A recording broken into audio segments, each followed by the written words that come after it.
We're live. Welcome to another installment of the Final Scoop podcast. My name is Robert Shinetsky, the supplement engineer. Joining me, as always, is my international band of brothers and troublemakers, Lucas Wiskowski, Prometheus Intelligent Sports Technology, Robert Samborski, Apollo Nutrition.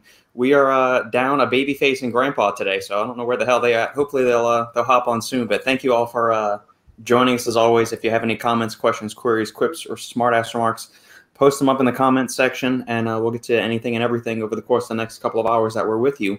Also, if it doesn't seem like your comments getting through on the YouTube side of stuff, go ahead and jump over to Twitch and try and enter it there and keep the comments concise. I think there's a 200-character limit on everything. But yeah, anything and everything you guys got, feel free to fire away. Let us know how you're doing, what's going on, what caffeine cocktail you might be sipping on as well, because I'm pretty sure it's too early in the day for most people to actually be drinking something substantial like bourbon. But we'll see. This is not bad, actually. Which flavor is that? Orange. Oh, orange. I do. Oh, wait, the orange slice? Yeah, I like that one. I've had that one. That was when C4 Energy first launched, like 3 years ago now. That was the flavor I first tried, and I liked it. It tasted like it's actually pretty good. Something. Yeah, it's pretty good. I like it. Yeah, in US they launched the collaboration with Starburst. Oh, yeah. I've seen those two flavors of that in the stores. I haven't picked up a can of it yet. But that, like, they're always on sale here at HEB by us, the major grocery store. It's like 2 for $4 or something. So that's infinitely better than the $3.50 or $3 a can for the Zoa energy drinks. I had a meeting with Ares Nutrition this morning, so I just fucking stole it from him. So it's free. It's upstanding. It's an upstanding, honorable thing to do, Robbie. I was talking to Sean over at Sup Talk Radio. Sent me a text. This was a couple of weeks back. He said, "Hey, I just happened across a new energy drink." He said, "Have you tried it?" It was Zoa, and I said, "Oh my god, this thing." He said, "Oh well, a buddy of mine gave it to me for free or sent it to me or something." He said, "So I didn't pay anything for it." I said, "It tasted horrible." So I'm not sure if Sean's taste buds were broken, but he was not as repulsed by it as we were. But also don't forget, Sean is old as fuck and probably doesn't even remember shit. Yeah, man. He probably drank some gasoline, back in the day. So yeah, taste buds are already fucked up. Did you ever see Sean's selfies? He looks like he's not sure whether he's at the gym or at the bar. He's like half drunk. Sean, we love you. If you're listening, we love you. It's all in good fun. He's gonna get pissed. Fuck him. He is. Yeah. Hey, Brooke, how are you doing? Hey, Brooke. That's what we're wondering, Sridhar. We do not know where Shane is. Robbie said he might still be asleep because he was getting some late night text messages from Shane. They were whispering sweet nothings into each other's ears before bedtime. You know what? So. He had a birthday on 13th, so he's probably still celebrating. He's still hungover from his birthday? Yeah. Plus, New Zealand is under lockdown, so he's probably lost track of time. Or maybe they clearly locked the fuck out the country, even the internet. They shut down the internet. We're not letting anything in, even across the interwebs. Yeah. Subs on deck. So, did anyone try the new Hypermax? This is oh man, if you guys only knew some of these backdoor conversations. If any one of you could at least follow our forum, you would be spoiled. Can make millions off of what's in this chat log. Millions. Mitch, I actually tried it. I thought it was good, but then again, I like the previous formula as well. Which flavor did you try? Guava something? Kiwi cooler, papaya, pineapple? Yeah, that one. Yeah, that one. Yeah. Awesome. The flavor is yeah, awesome. The flavor, I mean, they definitely stepped up big time. There is no questions about it. I mean, I really enjoyed it. It's actually tasted more like aminos, something that you can probably drink throughout the workout. Yeah, it's fantastic tasting. I think that in terms of presentation and in terms of flavor, it's definitely good. No doubt about it. The formula, I already voiced my opinion on the formula. I don't think it's improved. I think it's changed rather than improved. I think that's my stance on it. I think that a little bit too much emphasis is giving to Pump 3D, and I actually talked to to Bruce, and I'm actually contemplating of using Pump 3D in the future because I think it's a good ingredient, but I do think that it's hyped up a little bit. It's taken too far. I just don't think it deserves as much attention as it gets because I mean we were talking about it as if it was nitrates or Vasodrive or something like that, something really different. While all it is, it's just ingredients that we already have. I mean, you can put 3 ingredients, say, that I'm using very often. I don't know, PEAs, Aerogeransis, and Hordenine. You put them together and boom, you have a trademark. So it's very, very simple to do. Would it be bad? No, it wouldn't be bad at all. It would be great. I mean, of course, if it's dosed properly. But at the same time, would it be called innovative? No, it's not. It's not innovative. It's just different, different approach. It's more of a marketing gimmick than anything else. So I think having it in there, I'll give Hypermex a huge props that he added 3 grams of citrulline, making it a solid 6 grams of citrulline is something that, on average, most of us like. So I think that's very, very impressive.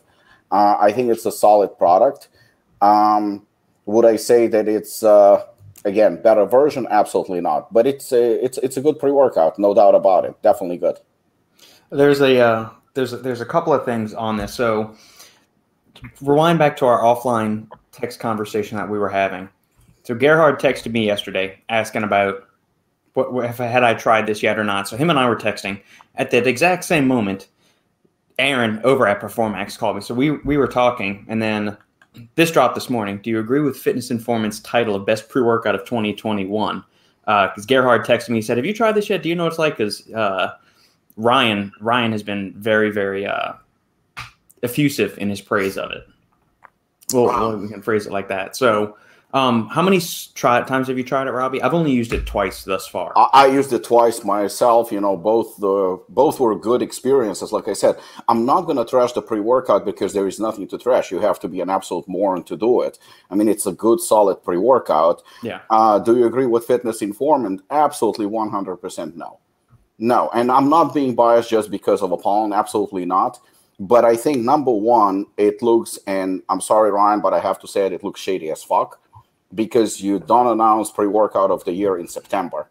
So that looks very, very shady. I mean, nobody's going to be able to convince me otherwise. I think that, there are still 3 months to go, and there were a lot of good pre-workouts out there, for 9 months. And again, if Ryan said that it's the best pre-workout that he has tried so far based on his opinion, I would say 100% no problem. I mean, I think that he's entitled to that opinion. But to proclaim somebody as the best pre-workout after 9 months after 9 months of the year that has passed, when we still have 3 months, I mean, generally it's done late December or sometimes in January if we are being fair. But then again, Ryan many times confirmed that, that he's getting paid for his content. I'm not going to accuse anyone of paying him for that or whatnot because I don't know the details. But does it look shady? It looks extremely shady. It looks extremely shady. It looks extremely wrong as well. And I think he jumped the gun on this one. Nothing against Performance, nothing against Hypermex. Solid pre-workout. I do see certain improvements in certain areas. I don't think that they, made, certain... I don't think there are any problems with a pre-workout like some other ones. Like, say, for example, many people pointed out to Total War, where back in the day when they just started, it was like a very sort of even borderline hardcore pre-workout that everybody really enjoyed. Then once Redcon went mainstream, the hardcore crowd was kind of lost, but he acquired a lot of mainstream fans, which I don't think also is a bad move because, it was a business decision that Sigerman made, and I think it worked out great for the company. So kudos to him for that. So Hypermex, I think, kind of like they stuck true to their guns in terms of it's still considered like more of a hardcore or premium, pre-workout. So I don't think that there is any problems with that. But is it, to proclaim it all of a sudden, best pre-workout of 2021 in September, I think it just was a little bit premature. And even if Ryan got anything for it, so to speak, I think that he should have kind of should have held off till about December and maybe then proclaimed it as the best pre-workout of the year. I think that kind of would be a little bit less obvious and less suspicious, in my opinion. If I'm being honest, I don't like that kind of like summations in the like a middle of, or even in the end of the year. I prefer if the summary of, for example, like 2021 should be in the beginning of 2022. So it will be like a fair comparison of all the brands that decided to drop their products, and based on that present his own opinion and his own rating. Because at the end of the day, it's his opinion and he has the right to do it. I didn't try the product. All I can say is that I tried the 3D pump itself, and I also stacked it with other pre-workouts that were on the market. So I had a glimpse overview of the ingredient itself, and I can speak about the ingredients because Bruce sent me a care package with the samples, which I also provided to my team members from my company as well. So me and my boss Lars, we tried it several times with other pre-workouts and also slowly. But I'm not gonna like say anything about the ingredient itself. As far as the formula and what the guys from Performax did, I think the product states itself. On the paper, it looks really good. It looks complete. It gives you what you basically need. It gives you the pump, the energy, and so on. So I'm not gonna like bash it or say it's a piece of crap, because it's not. And basically, there he is. Ladies and gentlemen, please give a warm round of applause and welcome. Hold on. I got something.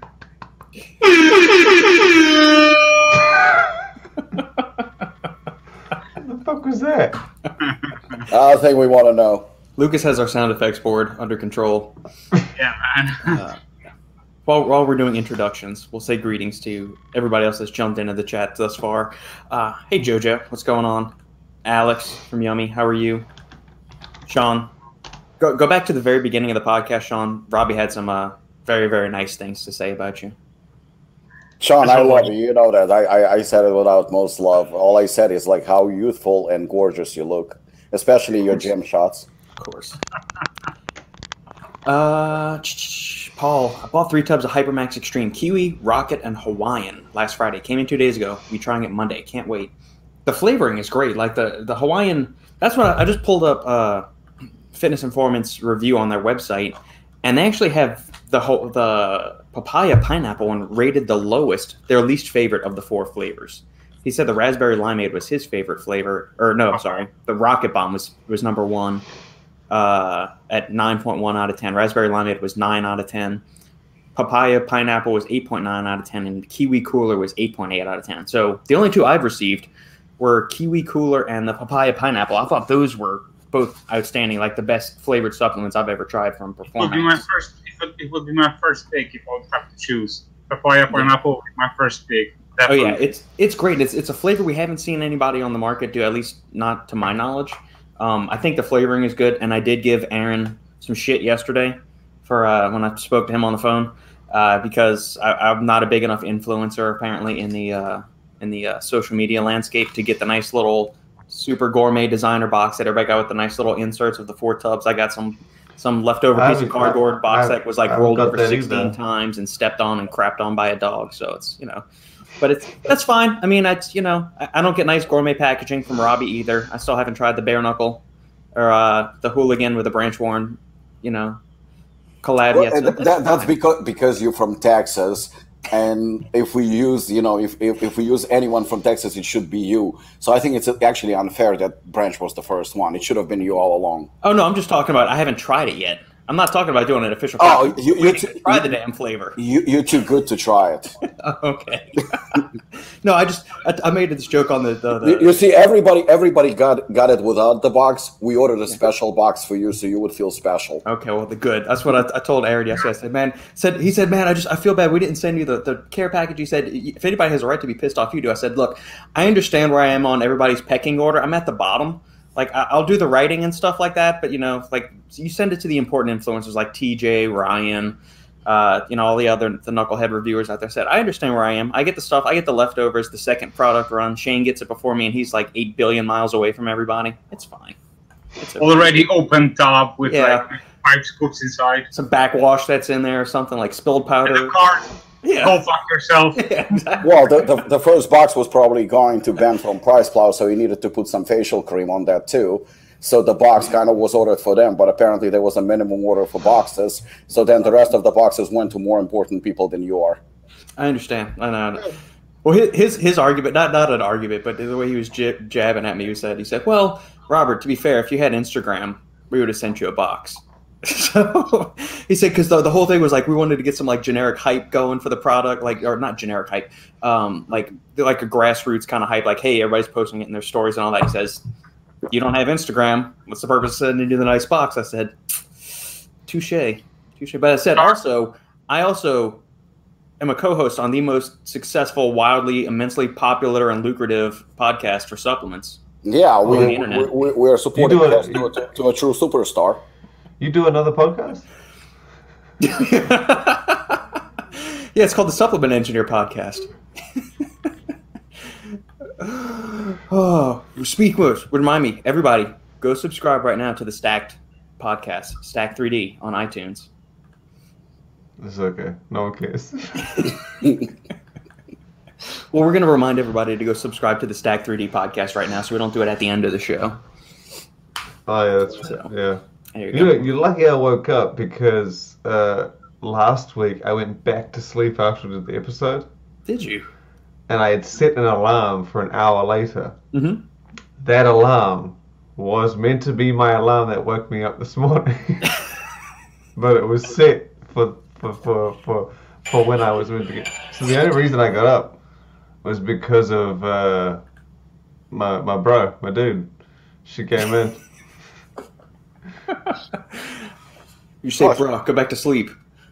Shit, I just realized I'm not fucking subscribed to Stacked. Fuck. No, you're a bad friend. That's embarrassing. Okay. I care more about the site than I do the podcast. Well, there's only one fan down there.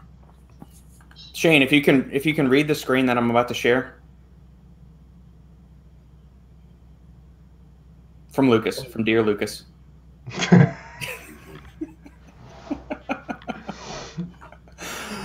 Oh my goodness. All right, so following up on Subs on Deck. So thoughts on, do you agree with Fitness Performance, best pre-workout, seeing how Double Impact dropped? I mean, as expected, it was probably the most, it was definitely, it beat Assassin for sure. Yeah, I mean, we expected it to beat Assassin, so yeah. Told ya. Yeah. Now you sound crisp. Thank you. There we go. Sridhar, just saw TJ's review, the new Double Impact. How's the feedback from folks who tried it? You would have to ask only TJ, because nobody else on this panel actually got a tub to try. So, I don't know. We're Double Impact, they can go get fucked. Still waiting. We're still waiting for them jets. It's funny because the only still waiting on those. Go back to my comment a few seconds ago. I'm not important enough to get early tub releases, apparently. Well, Lucas is getting one. It's actually on the way, but I just realized the fucker doesn't have Instagram either, so fuck him too. He doesn't deserve one. So Shane is the only one. Lucas, when you get it, please send it to Shane. Fuck, I will start the TikTok.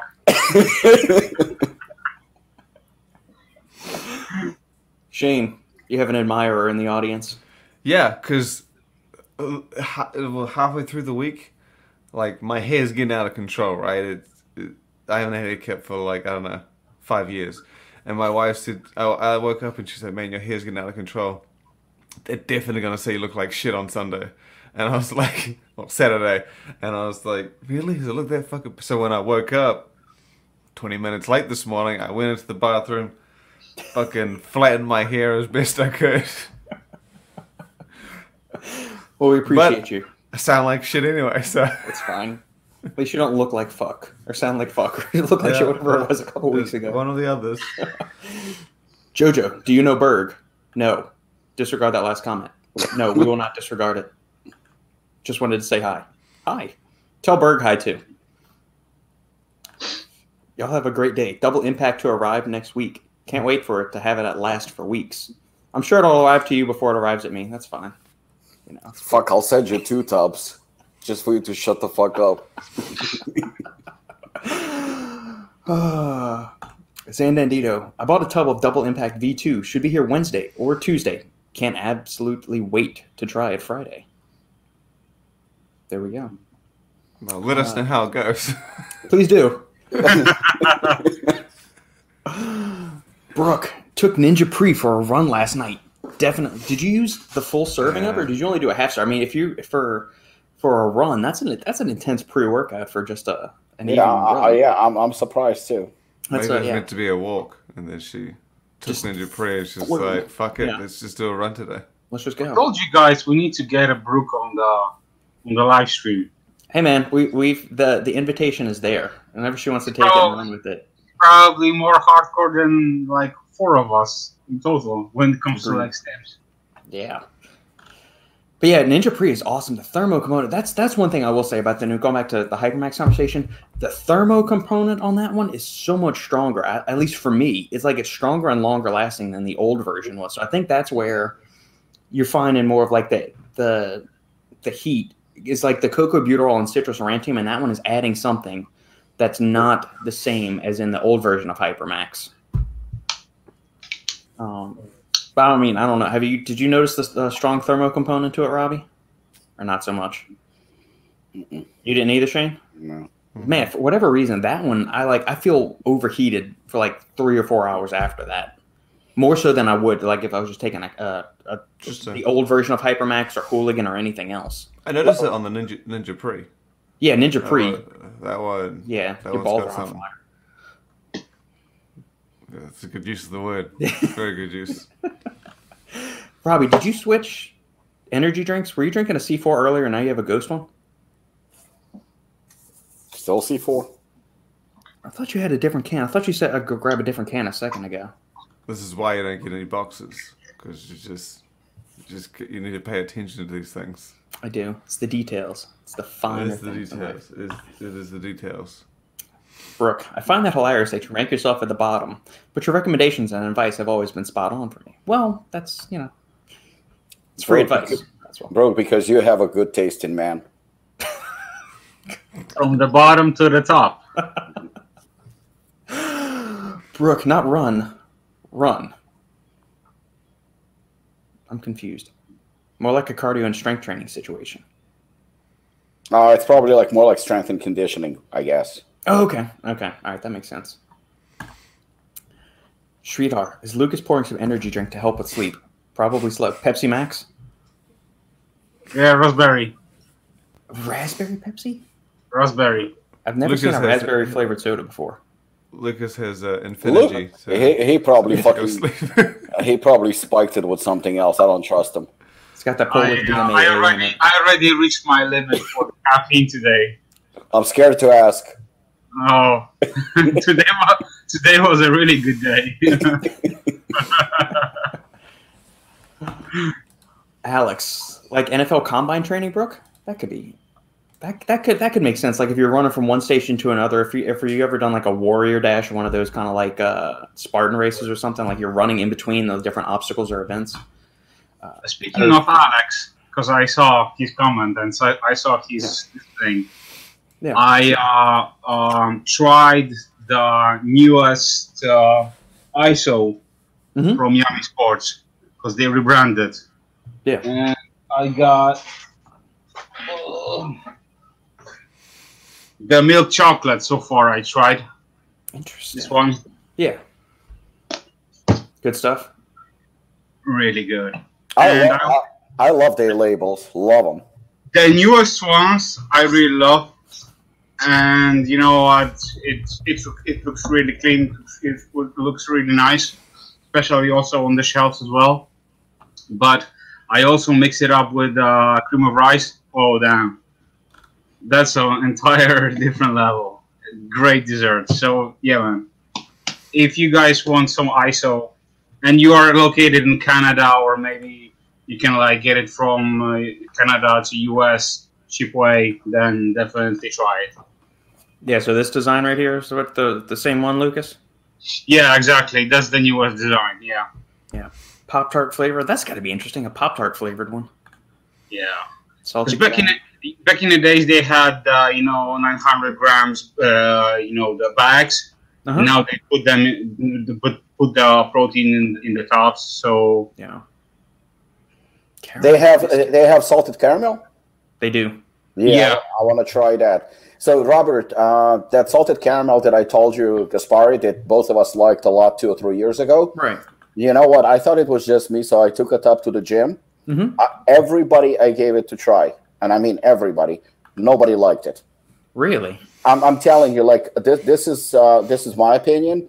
The reason is because like when you have a brand, there are certain manufacturers who will reach out to you and offer their services, especially if you have something good going on, because everybody's paying attention. So I have a lot of our flavors, our protein flavors, like, well, you know what they are. They're really good. Yeah. So even though like we've been few manufacturers reached out to me and they said like, we will manufacture it, we'll give you cheaper prices or whatever, I always turn them down. I don't even negotiate, because if you have something good, if it's a pre-workout, it's one thing, but when you have a good solid protein or EAs, BCAs, those flavors, if they're good, you have to stick to them, because it's something that you kind of like you're having like a fan base. They like it. Right. So I always turn everybody down. I mean, I'm not even negotiating, not sitting down. We're not talking, we're not discussing it. So my opinion is that I think that Gaspari switch manufacturers. That's the only opinion I have. Like I said, I mean, if I have it still, I don't mind sending it to you, because, like I said, it's just not good. I mean, it's the same ingredients, same. I mean, it's good, but you know what? It's like you drinking raw eggs. A little salty. You can barely feel the caramel, and it just like kind of like sticks out, because I remember when you reviewed it, I immediately bought it, and I absolutely loved it. Remember, I used to rave about it. That was 2-3 years ago. So I'm starting to think that it's something is off with it. Yeah. Alex, you're very, very welcome. And like I said, I absolutely love the look. Would love to try the products, and congratulations, amazing job. Yeah. Brooke, I refuse to run unless I am being pursued by the undead. The thermo actually wasn't too bad. No, it's fine. Like when you're in the middle of a workout or a training session or something, it's fine. But it's like the 2 or 3 hours afterwards where you're sitting down just trying to work and you're still sweating. Or you still got that like overheated sensation that just won't go away, no matter how much you shower or anything else like that, or try to sit under a fan. That's where it just like I want I want the energy, but I don't want that thermo feeling lasting longer than the workout itself. Anyway. Shane, are you working on a news story over there? You about ready to leak something? I have. But I might get in trouble if I share it, so I won't. Ah, okay. I'm looking through the... What do you guys think of Chris Bumstead becoming a part owner in Raw Nutrition now? I think it's... I didn't see it coming either, but I think it's a very smart move. For many reasons. I think that I even found out some information today, and I'm pretty sure, I'm not going to say who told me, but it's pretty solid that, they went out of their way to get Bumstead. And, he's going to get his own products that are going to be direct to consumer. They really, really went out of their way to get them. In fact, I was told also there's going to be a gym that's going to be owned by basically Bumstead and Nick Walker. And, Nick Walker's with Revive, though. He's not with Raw Nutrition, is he? Same shit. Yeah, both. Yeah, it's the same company, basically. Same company. Oh, okay. I didn't realize. I thought Raw Nutrition was just Matt Jansen by himself, and then no, they Revive all was somebody else. Yeah, no, they're all the same. Okay. So it's gonna be actually a Revive gym, but it's gonna be owned by Nick and Bumstead. And apparently there is a clause in it that they're going to have to train there like 2 or 3 times a week or something like that, just to kind of have a presence in there. Yeah. So I think obviously I don't know the numbers or anything like that, but I think it was a very, very generous deal. And, I think that it makes sense, especially considering that Chris has 3.5 million followers on Instagram. And he has the looks, he has everything going on for him. So I think, I mean, in reality, Nick is a little bit too big. And I know for a fact that even though he was still an amateur, he was not really a huge mover for Condemned Labs when he was signed with them.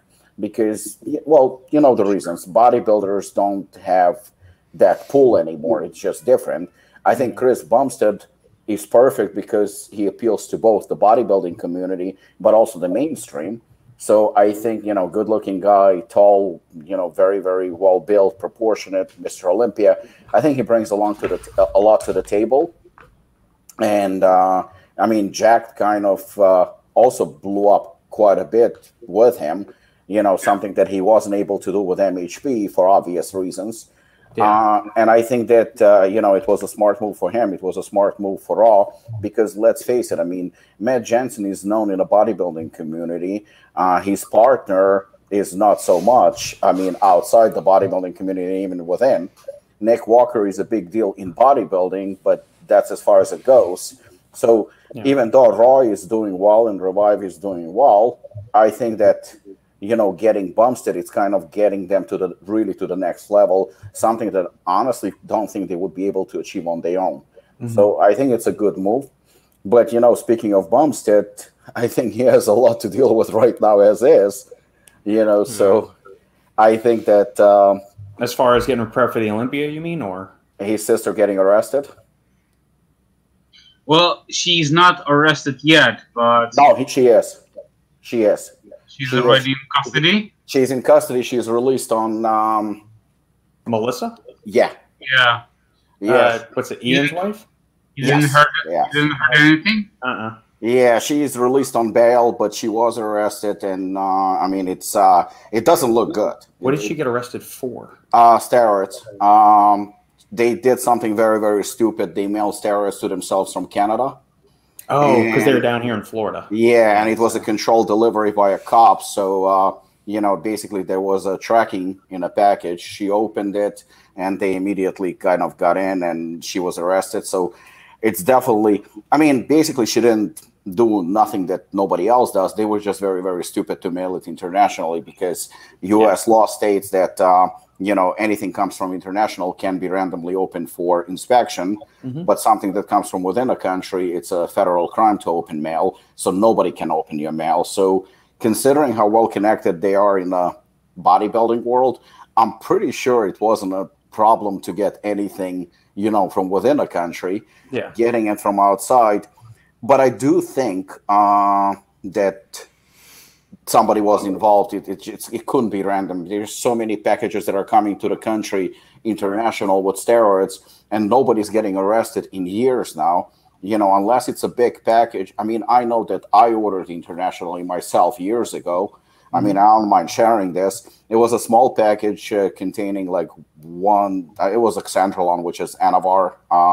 That was over 10 years ago or something, and it got seized by customs. And all I did was getting a notification by mail saying that my stuff was seized, and unless I produce a valid prescription, it's going to be destroyed. So obviously, you don't say anything. You shut the fuck up. They destroy it or use it themselves. Yeah. Nobody's going to go after you if it's a small amount for personal use, and I believe that's exactly what it was. Yeah. You know.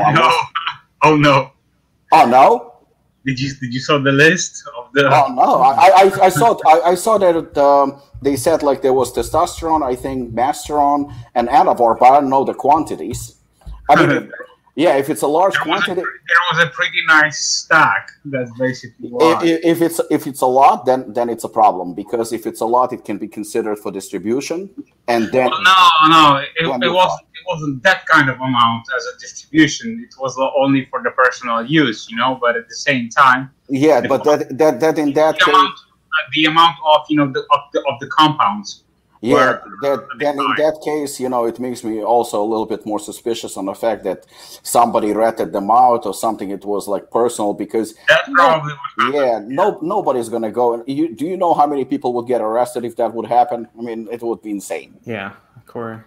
Yeah, I was listening to Dave's Palumbo, podcast, and he was also like, saying the exactly same thing as you, that this like this stuff like happens on a daily basis, to be honest. And Thousands and thousands of packages on a daily basis. Yeah. Nobody gives a shit. yeah, and he said that that they may have a good source. That's basically why they did what they did.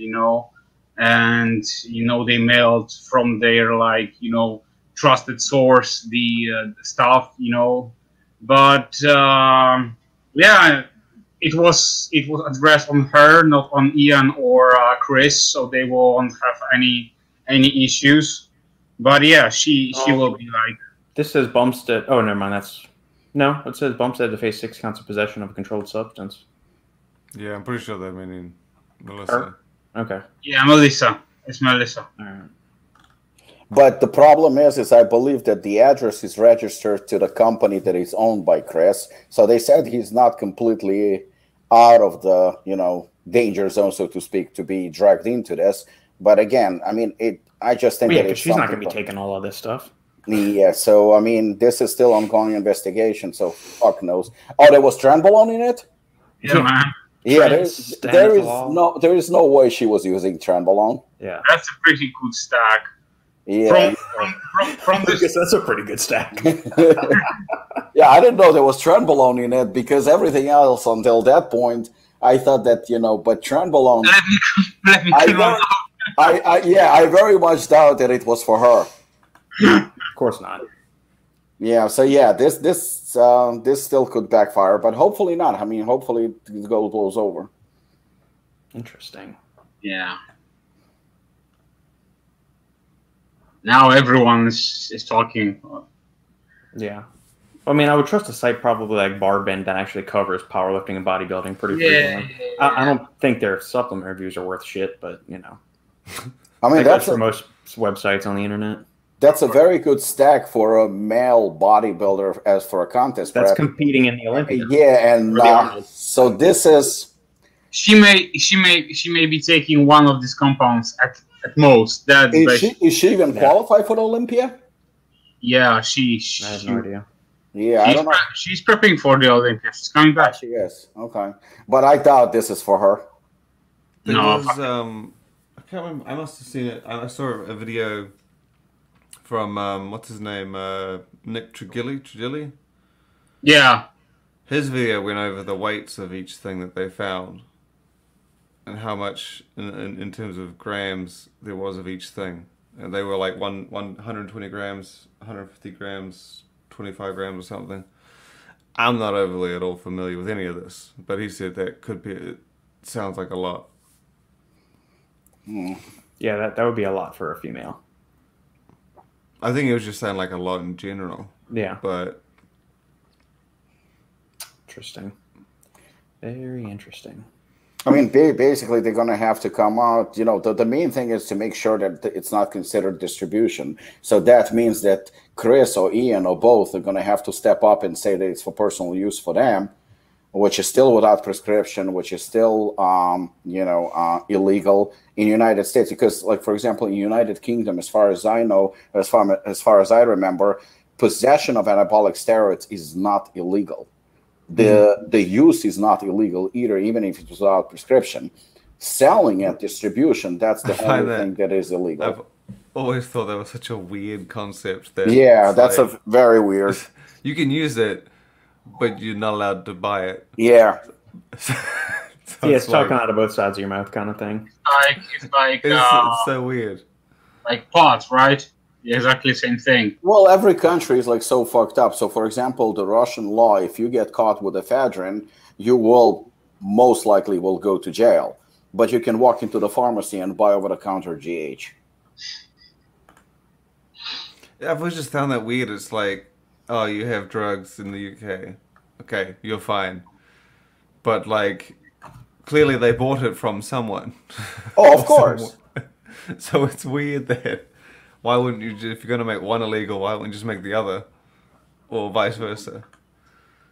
I always thought that was such a weird concept.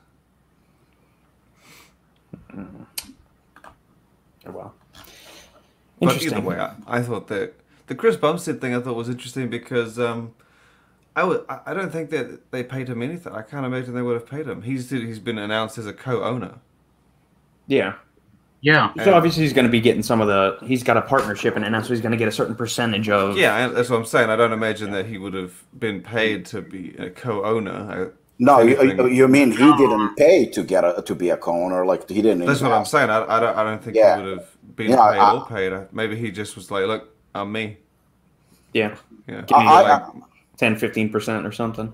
I was going to say you don't need a big share to be considered. On the other hand, also, and I'm not implying that this is the case, but there were many, many examples where athletes were saying that they co-own a brand, but all it was just that they were getting a very nice salary, and that's it. And just because of the look or because of following that they have. I mean, we've seen that numerous times. As far as I know, Rich Piana he had a percentage and stuff, but he was not the main owner. I know Kevin Levrone is not the owner of Levrone series, that's for sure. I know that, it's your people.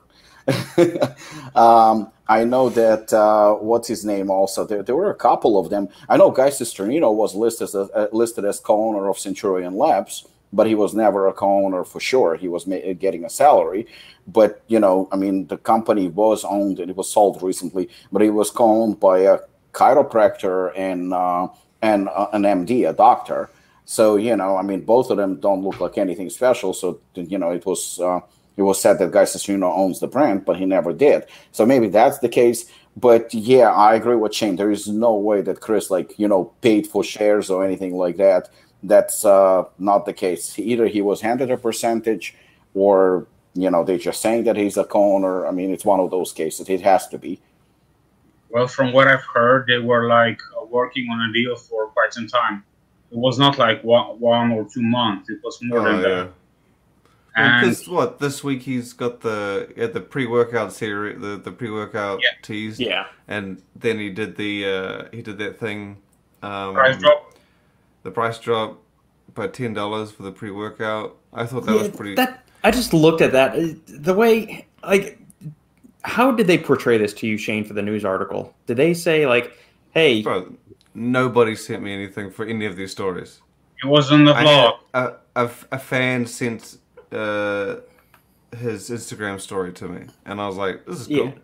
Well, no, I'm just saying, we all know the cost of ingredients and how products are made. So it's not like your boy called up China or his contract manufacturer and said, look, I need you to give me a cut on a kilo of citrulline and caffeine so we can drop it $10 for our fans. It doesn't work like that. It's they had their prices overinflated and they dropped it $10 because there wasn't.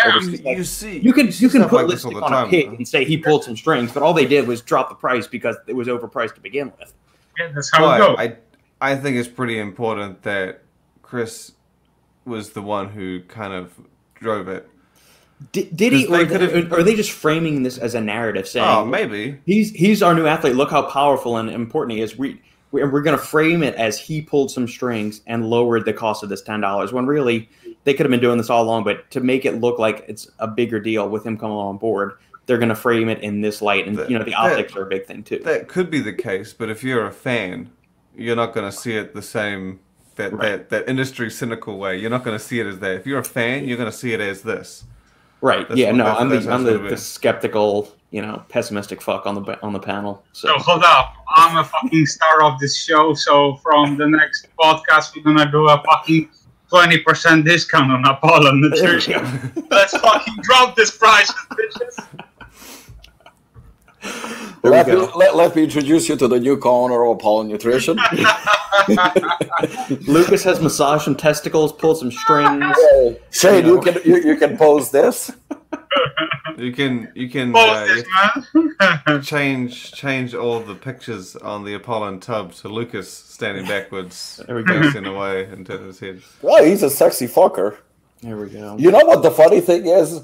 So Juan Morel's cookie, was it my cookie dealer? Yeah. If you look at the at the picture of the logo, first time I saw it, just briefly for a split second, I thought it was Lucas. I swear. I gotta see this. You said Juan Morel, my cookie dealer. Yeah. Well tanned, Lucas. That's a good comparison. I gotta say. Where's a picture of the? Like, I need a picture of the wrapper. All I see is. No. There should be a logo. Maybe Google logo. My cookie dealer logo. Let's see. Okay, let's go back. Maybe it was on a flavor. Damn, these look fucking delicious. Yeah, man. They're like Shit. 5,000 calories per piece. Yeah. Oh, damn. You know what? I think I might buy some. Yeah, but Yeah. Shipping, $5 $500 shipping. $5 a cookie. yeah, there's like a fucking limited drops every Wednesday or something.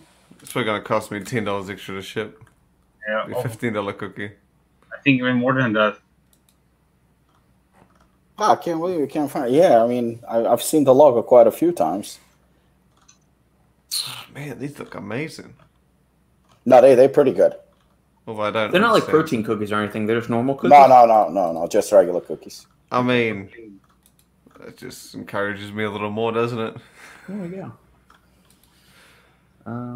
Shane, that's gonna be your carb intake for a year. Yeah, pretty much. Well, we can't get any McDonald's right now. I believe I'm getting it on Wednesday. That's what you said last week. Yeah. Yes, I do believe that's what we said last week. Lucas, did you drop out or did we cut you from the stream somehow? Something. Fuck off. I send you on a private chat the logo. Okay. there we His go. his screen got so dark they were just like, look, no one's actually there anymore. It's okay. The bots turned him off. They're like, clearly there's nobody on the screen.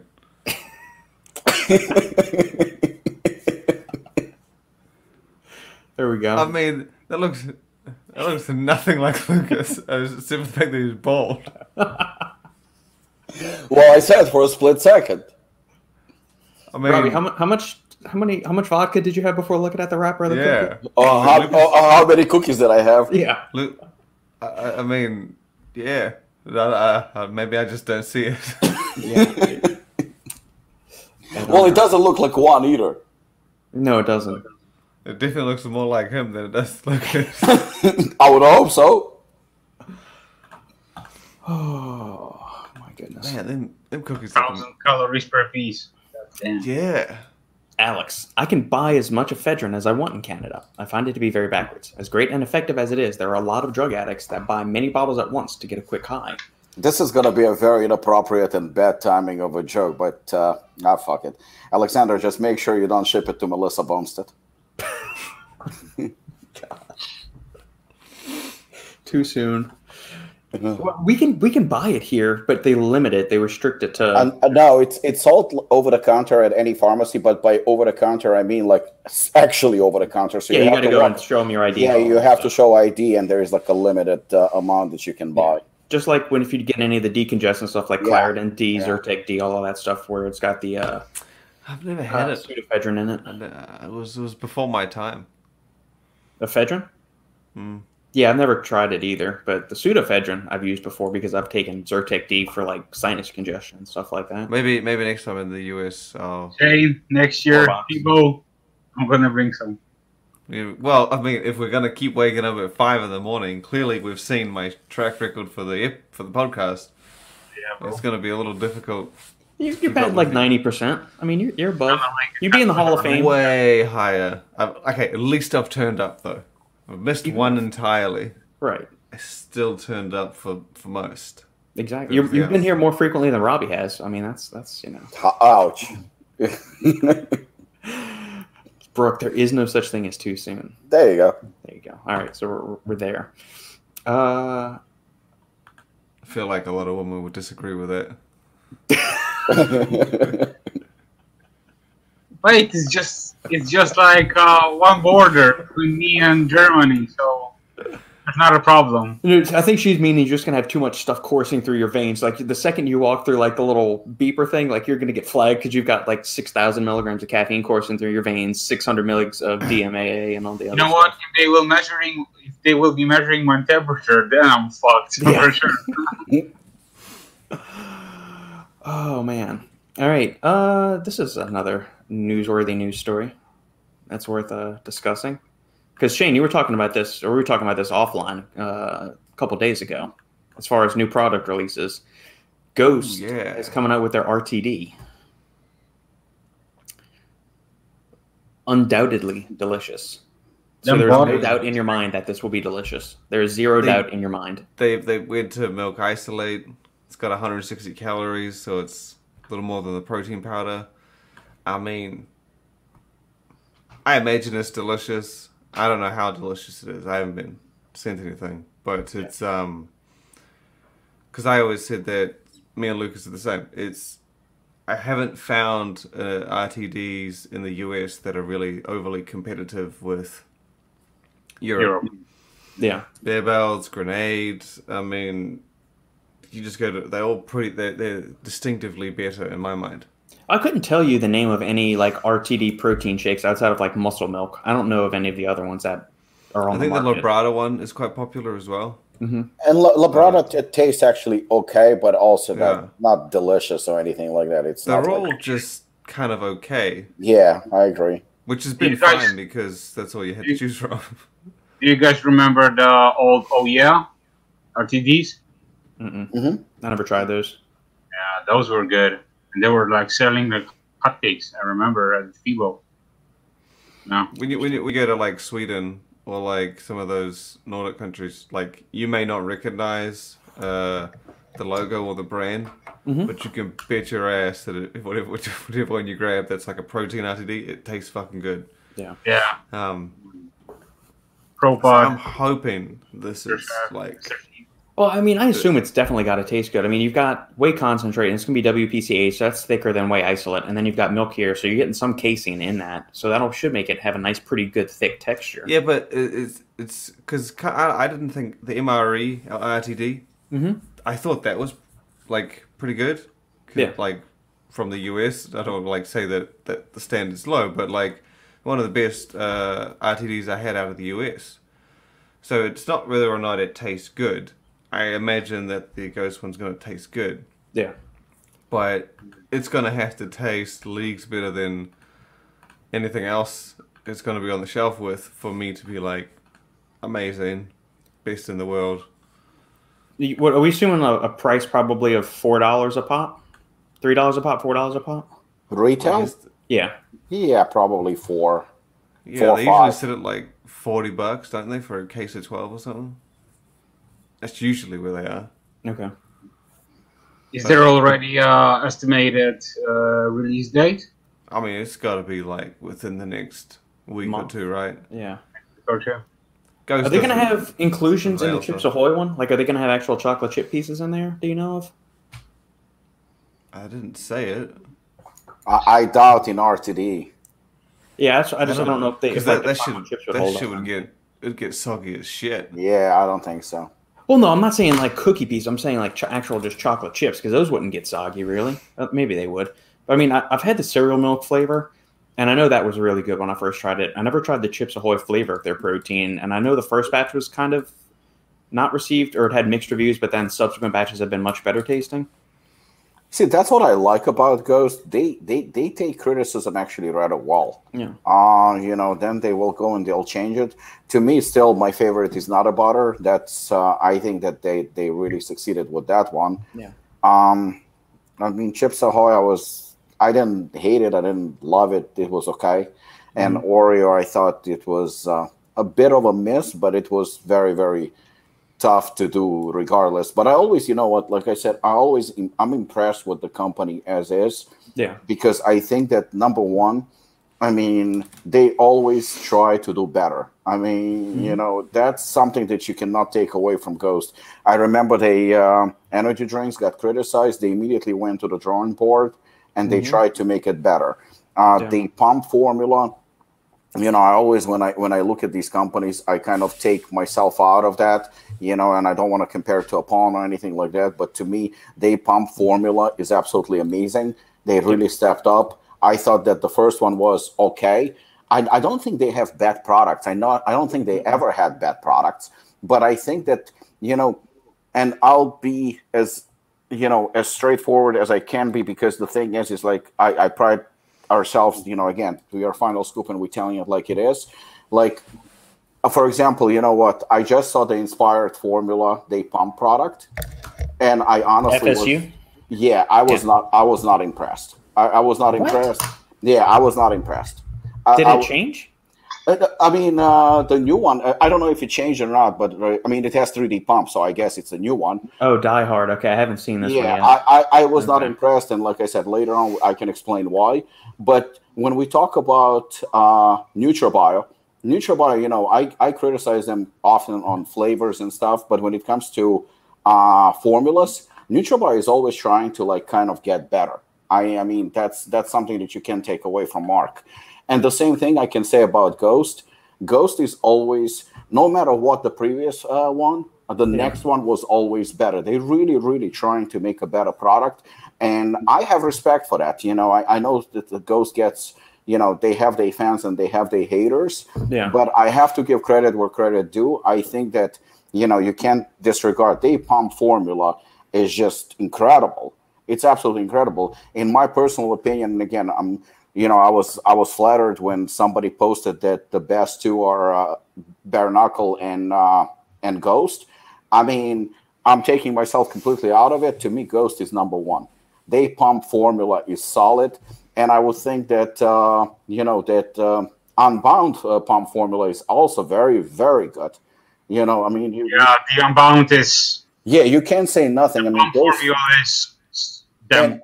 And I know Robert was involved. So, Robert, congratulations once again, because you do deserve it. But and like I said, I'm always be upfront. There are certain things that I'm not in full agreement with Mark Glazer and NutraBio in general, but they deserve respect that they get, especially. I mean, from me, they get respect because they try to release really good products, and that the formulas and everything are always on point, and they try to get better. And the same goes for Ghost. So, the newest release, the RTD, I'm pretty sure it's going to be good. And if it's not going to be good, if it's not going to be received well, 100% they will try and improve. All right. I need clarification then, Robbie, because we're going to go through Inspired stuff. Okay. And I'm curious. All right, so they don't have regular FSU anymore. But where is this lacking is what I'm curious about. You said you're not impressed with it, but I mean, it's got the nitrates, it's got the citrulline, it's got more polyphenols from the pine bark extract to kind of double down with the amla fruit there. You got nitrates, you got cell volumization from the betaine. Where is it lacking, I guess? Or what well, I wish that we had the previous one just, to compare like we did with Hypermax, but it's not necessary. No, I mean, you can open the new one and I'll tell you. Yeah. Not sure. Give me a second. Here's the old formula. There we go. All right. Old version. It's mostly just like it's more pump centric, isn't it? Yeah. So they've removed the Icarin. So they've gotten rid of the horny goat reed. They've gotten rid of the creatine monohydrate, and their whole focus blend is gone. Okay. So I mean, as you can see, arginine nitrate is pretty much the same dose as Ghost has. I mean, we're talking about pump specifically. So they removed it, and look at Ghost. If you look at Ghost previous one and you look at Ghost the current one, the newer one, I mean, the improvements are pretty obvious. We don't even have to discuss them because they're really obvious. They stepped up. Now, if you go to Inspire, the new label, and here's the thing that I find about, despite the last one that we talked about, Inspire, that we were not fans of, it was, I think, Australian product. Yeah, the 1AO. That was, yeah. So look at this one. So you have the 3D pump. Right now, the emphasis is always, it seems to be on 3D pump quite a bit because it's a newer ingredient. I mean, to say it again, that nothing is special about the ingredient. Just hyped up, good ingredient, but nothing is special. But if you take it, I mean, the 6,000 milligram, if you look at this one and you look at Hypermax, so Hypermax has exactly the same ingredient, plus additional 3 grams of citrulline. So they made sure that they would round it out to 6 grams of citrulline. I mean, you can't really complain about that. That's a solid move. I mean, we can argue all we want whether it's 3 grams or 6 grams, but the consumer prefers the 6 grams. That's pretty much like became kind of like a standard. You can go with 3, 4, 6 or 8, but 6 seems to be like, you know, the whole grain of pump pre-workouts when they have citrulline. Yeah. So over here you don't have 6, you have 3. There is no extra citrulline in it whatsoever. So they made this to stack, did they not? well, okay, well there's no explanation. Maybe. Yeah, maybe, but we're talking just about like, I mean, I'm comparing it to the previous one and this one. Yeah. And as a pump ingredient, you know, maybe I don't want to stack it, you know, so you always have to look at it from that perspective. So from that perspective, you have 3 grams of citrulline, and that's it. Then you have betaine, which is nice. Can you enlarge it a little bit, and I'll tell you what else? Yeah. All right, so this is the Devastate one. So this is the stem that's going to be stacked with the non-stem. Sorry, I can't see the tab. So this one, there's the non-stem, and then there's the stem. Okay, yeah. So like I said, if you're going to stack it with, then, you know, you're obviously going to make more money, and you're going to, you know, you're selling now 2 products instead of 1, which is great. But, you know, if you want to get a stem-free product and you just want pump, a good solid pump, then I'm sorry, but I'm going to go for Unbound. That's just the way it is. Or I'm going to go for Ghost. That's if I have to choose between the 3 and I don't want any stimulants, I'm going to go for one of those products. I can't judge a product based on stacking, even if it's your intention. I don't know. I mean, sell it as a 2 together or something like that. Figure it out. I'm not a big believer in stacking, because stacking is a very individual approach, and you know, not everybody will want to stack. I know it's cool. But and I'm working on something that can be stacked as well. So I'm kind of like playing devil's advocate right now. But at the same time, as a pump formula, I think that if we are comparing it to the other 2 that I just mentioned, this one is lacking. And then on top of it, you know, the little trademarked ingredients, I don't even have to discuss them because it's pretty obvious too. So I think that this is a good product. Again, don't get me wrong. This is a good, solid product. It just, every time I see a V2 or V3 or V27, I always expect it to be as a vast improvement, because I don't see a reason to release it unless you, I don't know, like I said before, changing the look of the brand, you know, rebranding or whatnot, or bringing new flavors or whatever. But judging just pure, I have to judge this on pure non-stem pump formula. I mean, this one also has some ingredients for Focus, which is great. But if I look at it, I don't see it as a vast improvement from the previous one. I would agree on that. I like this formula. I like it also more. I like this formula better. I me will too. say that. Me too. So that's the reason why I said I was disappointed. I'm not saying that it's because I don't want it to be taken out of context. Like I'm saying that this is a trash formula. God, no. Yeah, I mean, this is not. It's a great formula, and typically Inspired, you know, impresses me with their formulas. They're good, right. And especially their marketing and all that. But when I saw the so-called, you know, I mean, it seems like the focus is on that fucking 3D pump, which is, I mean, it's blown so much out of proportion. And again, it seems like I'm criticizing, but I'm not, because I just talked to Bruce maybe 2 weeks ago about potentially using it. And I think stacking it with something and using it in a formula, and Robert, you and I have discussed that as well. I think it has its place. It's not a bad ingredient. I mean, there are a lot of trademark dog shit ingredients on the market. This is not one of them, because I want to make sure that people understand that I'm not talking shit about the ingredient or Bruce or anything like that. But can we please stop focusing on that 3D? On every fucking container, it's 3D in huge fucking format, like it's like, I don't know, the best next thing from, you know, from sliced bread or something. Well, that's what, like, they're calling the new Hypermax. They're saying Hypermax 3D, but there's no 3D on the, like, there's no Hypermax dash 3D in the name at all. Like it's on the back. I've got there. I think it's kind of like how you got Hooligan V5, but he doesn't put V5 on the tub. I think it's like sort of like a referenced kind of thing. Yeah, and like I said, just like I would prefer.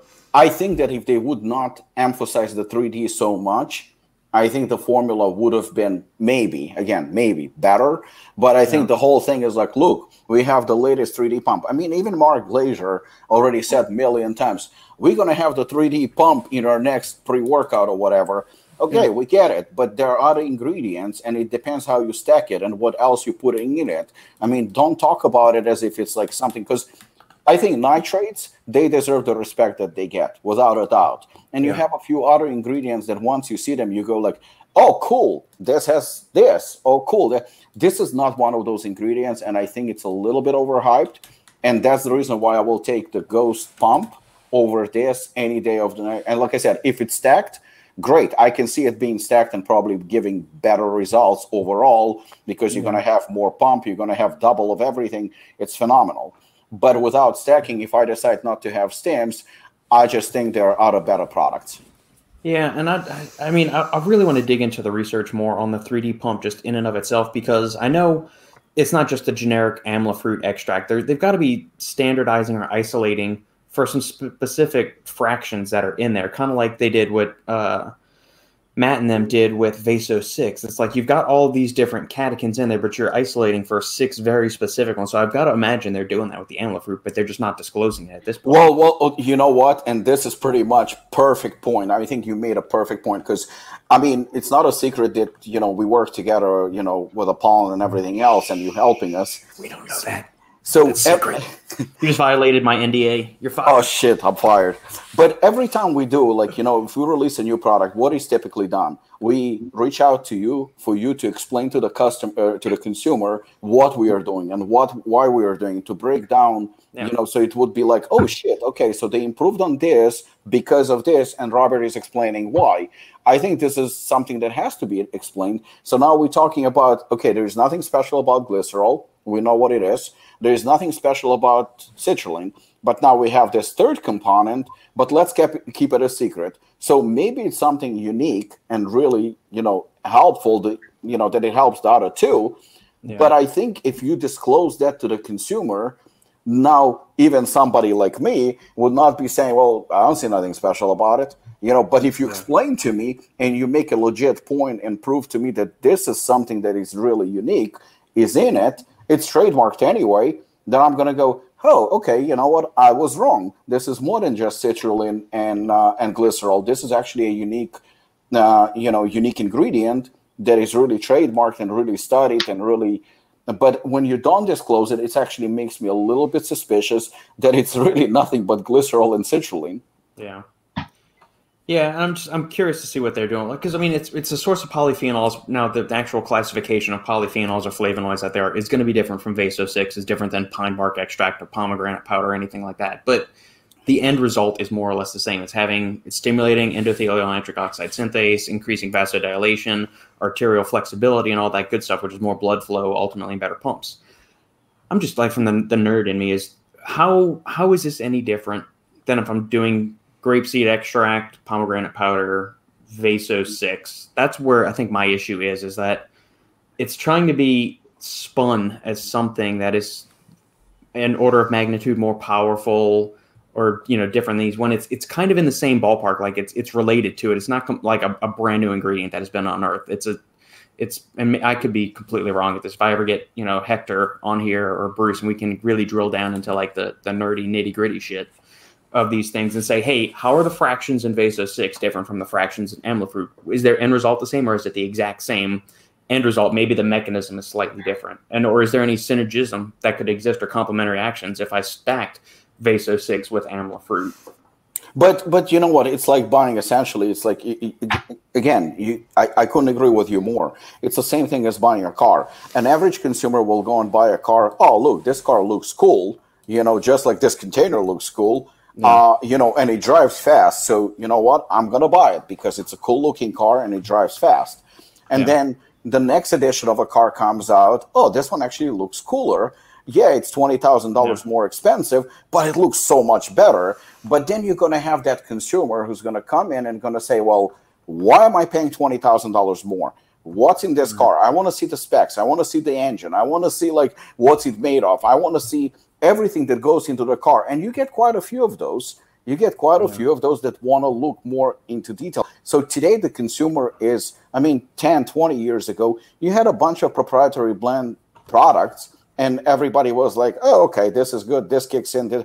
But today, thanks to channels even like ours, like, our podcast, people learn a lot more, and they want explanation, and they want to know, and they deserve to know why they're paying more for a specific for a certain product, and they are educated. There is a lot of educated consumer right now.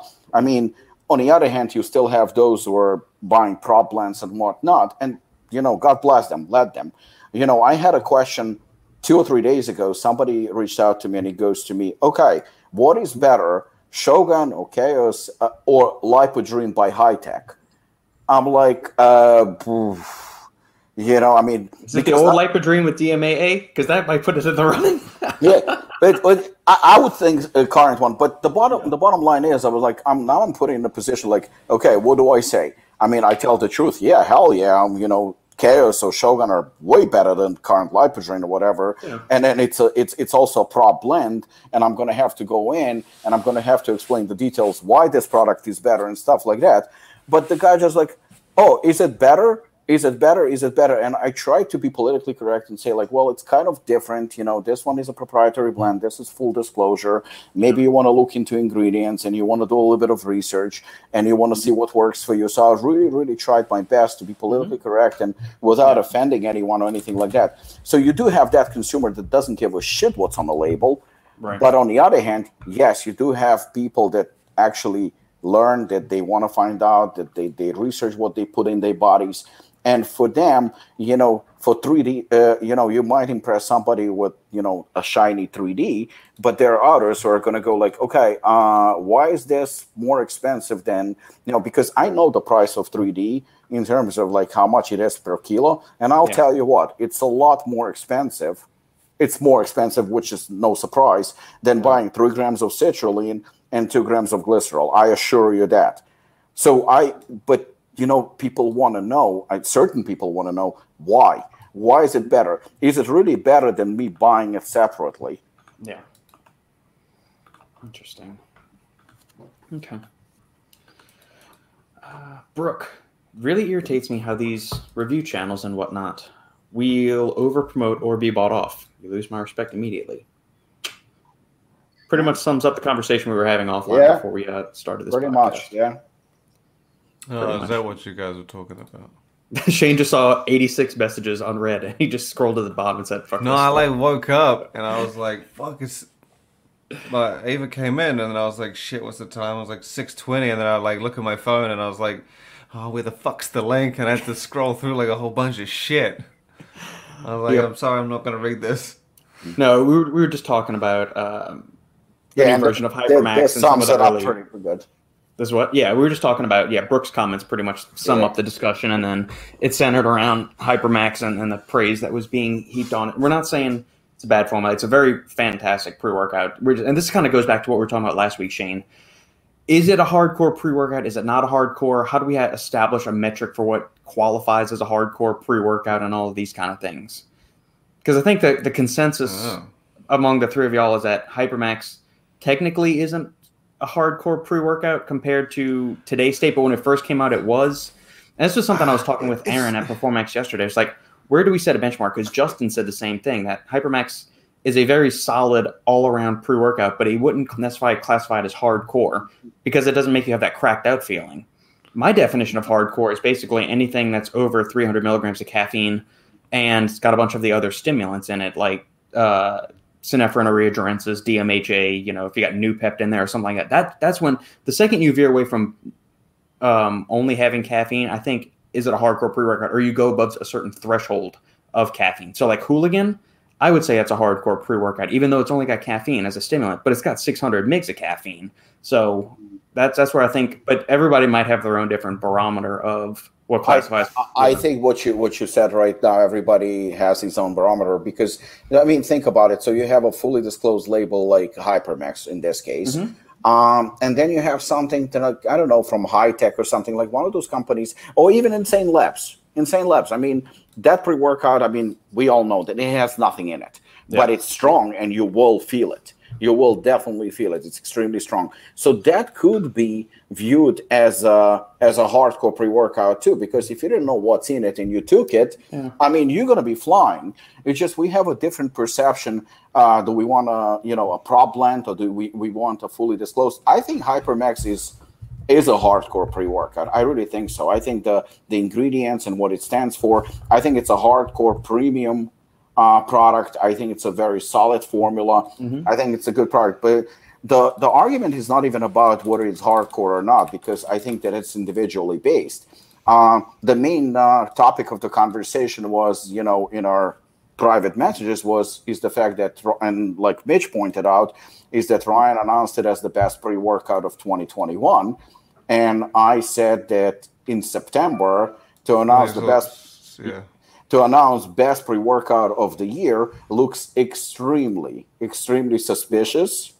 And it looks very, very, I'm not going to say inappropriate, because inappropriate, it depends on a person. I think that I agree with Lucas. What Lucas said was, if Ryan came out and said, this is my favorite pre-workout of the year thus far, nobody would blink. Not one person, but it's basically got a fitness informant best pre-workout of 2021. And knowing that Ryan, he self-admitted that he gets paid. It's not something that he ever denied. He actually said so.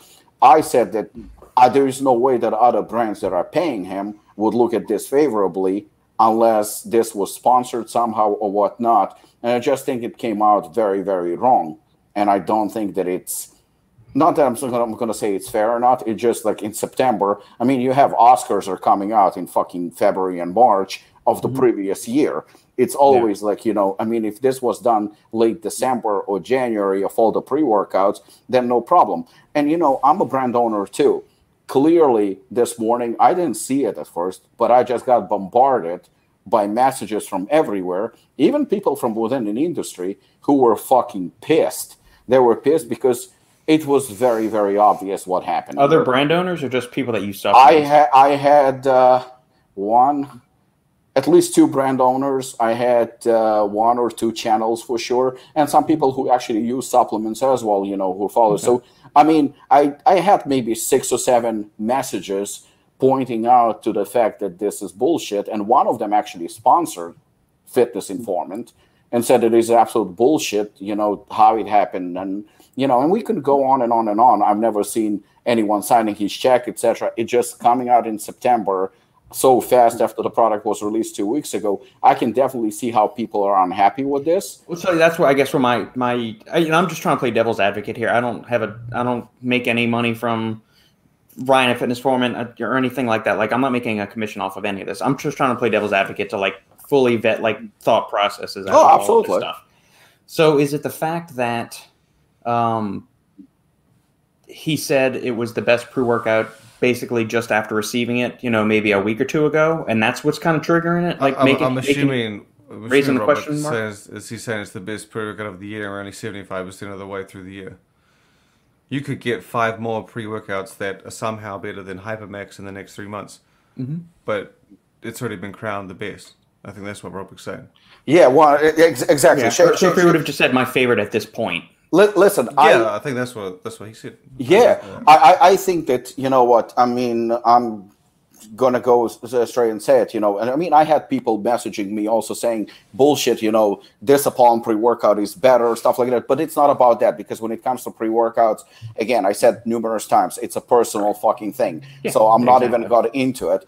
I said from day one, I'm targeting brand of the year, and I said there was only one title I was interested in. Only one, and whenever there is money involved for content, absolutely, I think the person should be getting paid, whether you're writing an article, whether you're promoting it, whether you doing video about the product and highlighting all the benefits and stuff like that. I think that the channel should be getting paid, and rightfully so. I'm advertising right now on Stacked.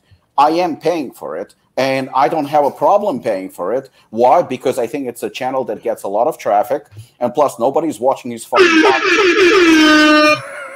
his fucking so, podcast. Robbie, because you're funneling money out of the United States. We need to be keeping the dollars here, sir. Keep it homegrown. He's Fuck on the those fucking, New Zealanders. He's Fuck on the those New Zealanders. House arrest. He needs a little bit of support. Yeah, man, our country needs some money. Yeah. Borrowing it for to pay the unemployed people. We gotta. But I'm saying is that it's obviously not a problem when there's a certain channel gets traffic and you're paying to promote your brand and nothing. I'm not against it. I'm actually all for it, and I think that has it takes its place. When somebody awards titles for money, and obviously it's going to go to the. I agree. Thank you. Yeah. Oh, that's the second person who's actually gives a shit about Stacked. Go subscribe to the Stacked podcast. Yeah. So, Lucas, where is the fucking noise? Too late now. Yeah.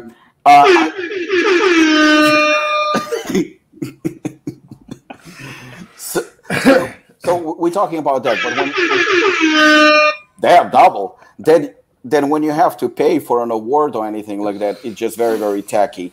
And again, it's fucking 9 months. 9 months. I mean, there could be another 5 or 6 pre-workouts. I mean, the thing is like no accusations are thrown and nothing like that. But yes, Ryan does everything for money. I mean, most of it, and he doesn't deny that fact. This came out very, very wrong, premature, and the fact that it pissed off not just me. I am pissed about it. I'm not even denying it, but I'm pretty sure it pissed off even those who are paying him for content. Like, what the fuck? Like, couldn't you wait another 3 months? And if somebody paid you more to say Hypermax, so be it, no problem. Nobody is taking those awards by companies who are getting paid to present those awards. Nobody's taking it seriously, not one person. It's everybody knows that it's Stacked and nobody else. Within the industry, they do know. Even the ones who are paid, even the one who fucking got the brand of the year, Fitness Informant, brand of the year, price, even that person knows he got it not because he is a brand of the year. He got it because he paid for that fucking trophy. I mean, where does it end? I mean, somebody has to call them out because at one point or another, it's misleading for the consumer. It's unfair. You want to get paid? Fucking create a good channel, a good platform like Stacked, where you actually talk about everything that is happening in the industry. Then you have more than enough, things to pay, whether it's sponsor or or you want to promote it on the page, or you want to promote it during the podcast as advertising. That's not a problem. You can make money, but you don't have to cheat, and you don't have to be so obvious. But if you do like a certain pre-workout, then just say it. Fuck it. This is my favorite pre-workout of the year. That can be Hypermax, Hooligan, Inspired Product, NutraBio. It can be Insane Labs. It doesn't matter because you're entitled to your own personal opinion. But don't declare it 9 months, and 3 months premature before the end of the year. Because I think personally, you giving even the brand that you just fucking promoted as the best of the year, I think you're giving them a bad name. It doesn't look good. It doesn't. So yeah, what Shane said, 9 months, for me, that's the main problem. In 9 months, product that just came out like fucking week or two ago, you're declaring as the best pre-workout of the year. That's not cool. Okay, fair enough. I'll touch on the hardcore thing because like what you guys were saying. I think that before Hypermax was it fit more into the hardcore realm when it came out 5-6 years ago, whatever. Yeah. And it's kept with its core values, and then as the category's grown, hardcore has had the bar raised. It's been like, you wouldn't have seen 600 milligrams of caffeine 5 years ago. 6 years, now it's probably a lot more common to see them up around half a gram, 600, Lucas level, whatever. It's so I think Hypermax has stayed at what it was good, and where it became known, and then it's because for me, I like hardcore pre-workouts, but none of my favorites are hardcore pre-workouts. I wouldn't consider Hooligan a hardcore, only because I think the energy isn't as high stim as Assassin. Assassin I consider a hardcore. Hooligan I would be like, it's more like a tame version. I like Hooligan much better than I like Assassin, although Assassin is a fun time. But that's why I agree with the statement of so far Hypermax is one of the best new pre-workouts. But you have, of 2021, you have 3 more months. There might have been some scientist in his garage formulating the ultimate stimulant for the last 5 years, but it might be coming out tomorrow. I don't know. But you've already crowned it. I think that was the issue that he was touching on. But I think, Hypermax has had it's stayed where it's good, as hardcore as it was back in the day, but the categories kind of pushed past it. Okay. And that's fair. Yeah. And I think you know what the funny thing is I really liked what Ryan did last year. I think it was last year. They had like different categories of pre-workouts. They had hardcore, they had pump, they had this. I think that those should be the categories, because at the end of the day, is it fair to compare a Hooligan to C4? But at the same time, C4 can be a pre-workout of the year. It 100% can be, because nobody said that, you know, a pre-workout of the year has to be this, you know, massively loaded pre-workout or really, really hardcore, because hardcore is not for everyone. I think there is non-stim. I mean, even if you look at non-stim, you have non-stim that is just a pump formula. It has like 3 or 4 ingredients for pump, or you have a little bit more comprehensive, you know, like the Inspired one and like Bare Knuckle, where you have actually focus ingredients as well. So now that's a well-rounded pre-workout minus the stims. So I don't think they should be falling in the same category either. You know, you have so many different ones. You have the mainstream, which is for everyone. They're so different. But and again, you know, when you're doing brand of the year is based on so many aspects, you know, releases, flavors, innovations. There are a lot of things. So you can pick one. You can definitely pick one. When it comes to pre-workout, so you have a channel usually is run by 1 or 2 people at the most. So now they're not picking a pre-workout of the year. They're actually picking a pre-workout that they like. That's a personal opinion. That's not a fucking pre-workout of the year. I'll tell you what, if Hooligan wins the pre-workout of the year, and in my opinion it should, but because it's my product, I formulate it for specific needs. I like it. My customers love it. But not everybody loves it. Not everybody. It's not a product for everyone. How the fuck can it be a pre-workout of the year? I mean, if somebody handed me right now and said, Hooligan is the best pre-workout of the year, I would tell you, go fuck yourself. Because it's not. It can be. Now, if you said Hooligan is a pre-workout of the year in a certain area, whether it's hardcore or bare knuckle in a pump or something like that, I would go like, okay, you know, I can see it. No problem. We won. Thank you very much. Really appreciate it. Here's a little speech. We're done. You know, but brand of the year, protein as well. Best fucking protein. Based on what? I mean, all proteins are the same. Either you have good proteins, isolate or casein or mix like we do, or you have, egg protein like Gaspari does, or vegan. But based on what? Based on taste? Well, fuck your taste, because your taste is very, very subjective. We all like different things too. So other than brand of the year and maybe certain categories within intra-workout or pre-workout, they have to be specified, because otherwise I see 2 things. Number one, it's not a pre-workout of the year. It's a pre-workout of the year for you. And who are you to tell me what the fuck is pre-workout of the year is? You know, I'm not interested in your opinion. I have my own. And number 2, you got paid. And for that reason and that reason only, you're announcing it as the best pre-workout of the year. There are no other reasons. So would you be okay if they had just done like a top 10 list or top 5 list of like, hey, in no specific order, or maybe in just an alphabetical order, these are our top 10? I think that would be phenomenal. You know, top 10 because of the hype, of the sales, of the popularity, of even your personal opinion. You have a top 10, and they can be fucking random. They can even be prop blend. They can be anything. Or you can have actual categories, prop blend, full disclosure. You know, when you have movies like, for example, Golden Globe does best comedy and best drama, and you know, there are different categories. Why? Because that's the way it should be. It should be. You cannot make just one fits all, because we all know there's 4 of us right now, and maybe 2 of us like the same pre-workout, but more than likely out of 4 of us, we're not going to like just one pre-workout altogether. It's going to be our number 1 pre-workout. There is no fucking way. And there's 4 of us. Now imagine there's thousands, millions of consumers. So what are you telling them? Somebody who is not allowed to have caffeine, somebody who is very, very sensitive, somebody who is a beginner. Even for him, Hypermax might be a little bit too much. I'm not even talking about Assassin and Hooligan. Even for him. So now you're announcing this is the workout of the year. Right here, it says beginner. 1 scoop. It says beginner right there, specifically. How can you say it's not a beginner pre-workout? It says beginner.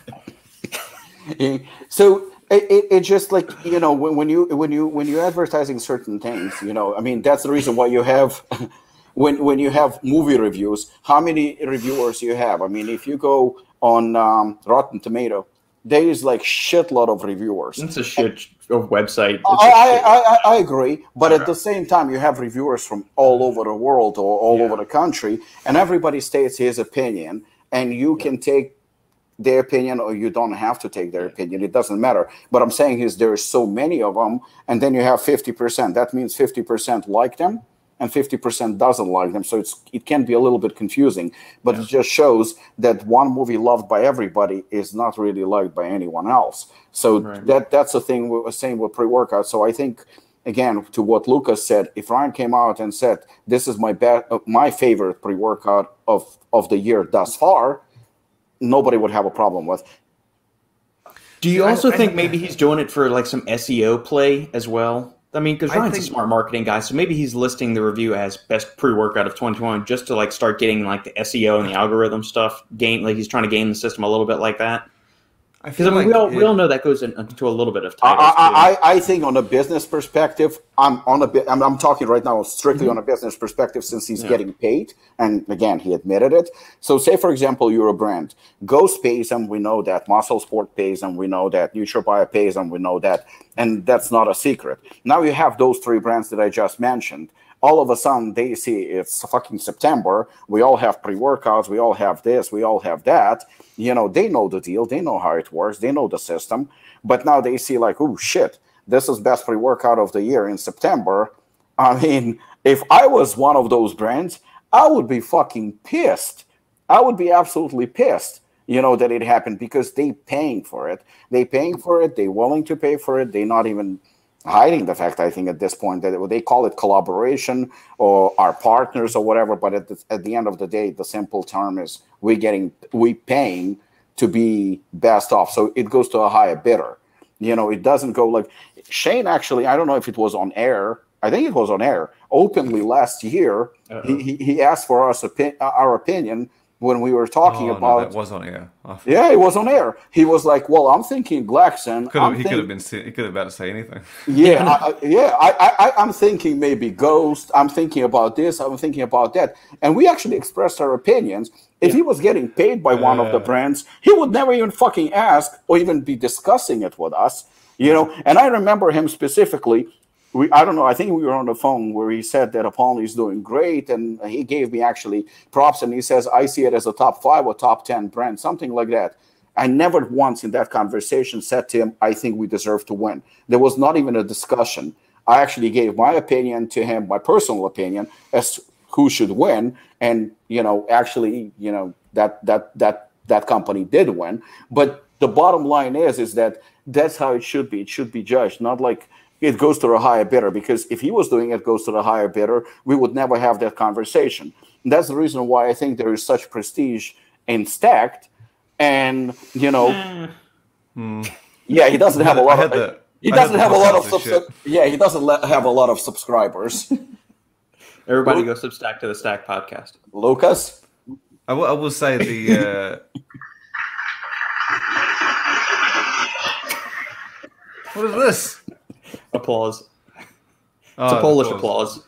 I agree on the paid thing. It makes things a bit fishy, but I've always felt, this might just be me, that if I say this is the best pre-workout out there, it falls on the reader or the viewer to be like, okay, he's not saying the whole world thinks this is the best pre-workout. He's saying this is his best pre-workout.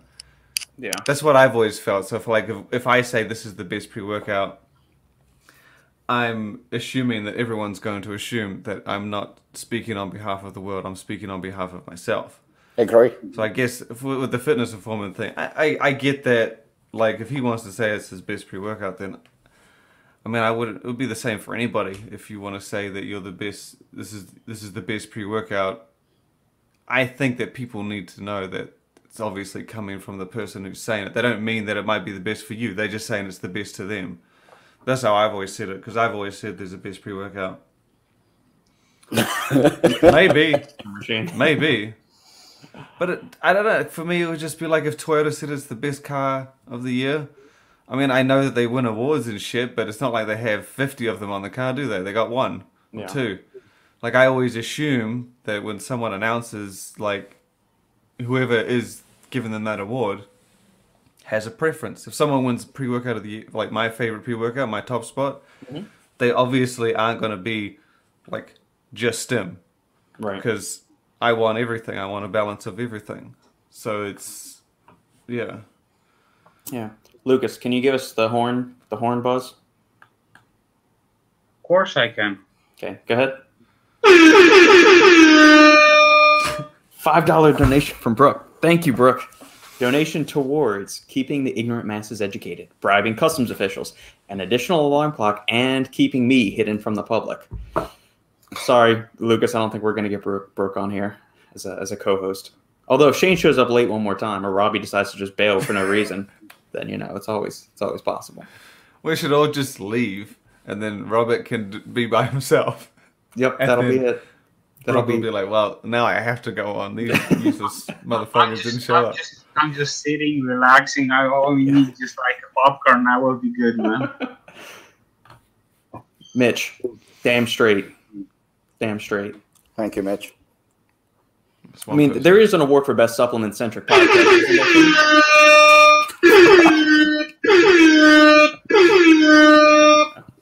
I just feel bad. I just feel bad for your mum, who's probably like trying to go to sleep right now, and she hears this party horn going off. That's the best part. No one is here, so I'm alone.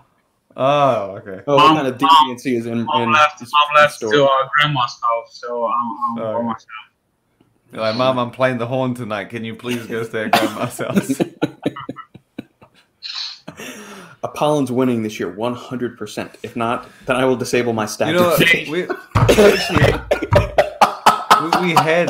we had this. I had this conversation with someone, and I'm going to say he's an extremely reputable person and well respected. Hopefully, he's not watching this because he's going to say I'm lying. And we discussed. He owns a brand. Oh shit! And we discussed who we felt should be in the top 10. I literally asked him the question that Robert said that I asked last year. Was like, who do you think? Because it's getting that time for me. It's like, what, 3 months to go. I usually get my 10 or whatever I can think of between like now and November. Then I've kind of figured it out by December 1st. Yeah. But we do wait until January 1st in case in case someone comes out with the next jacked on like Christmas, then I'll be like, fuck, I need to try this. And I go 4 days. Because we count things at launch at the end of the year. Yeah. So if you launch something January 1st, I'm not counting that shit. Yeah, it goes on to 2022. That's it. That's your 22 campaign. So we discussed, and he agreed with my list. We had supplement needs.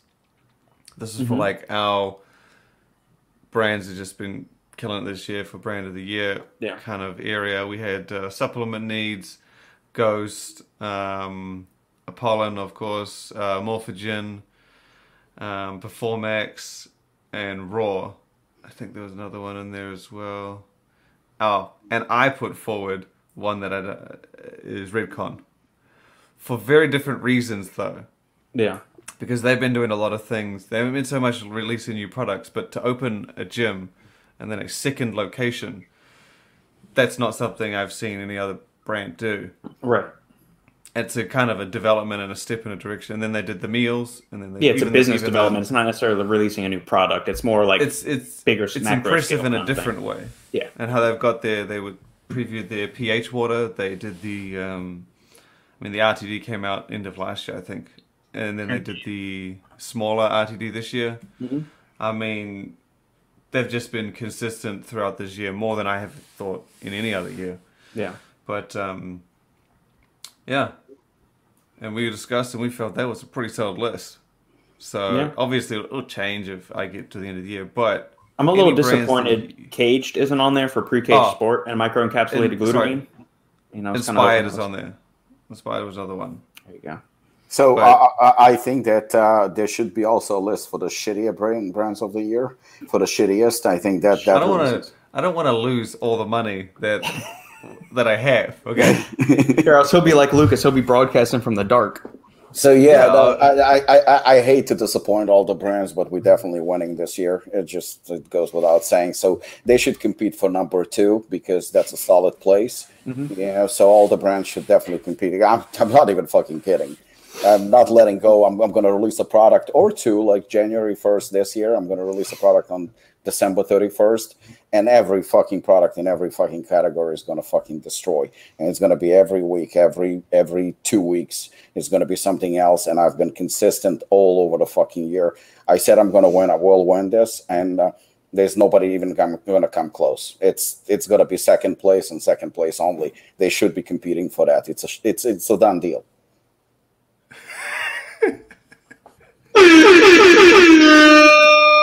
He's waiting for it.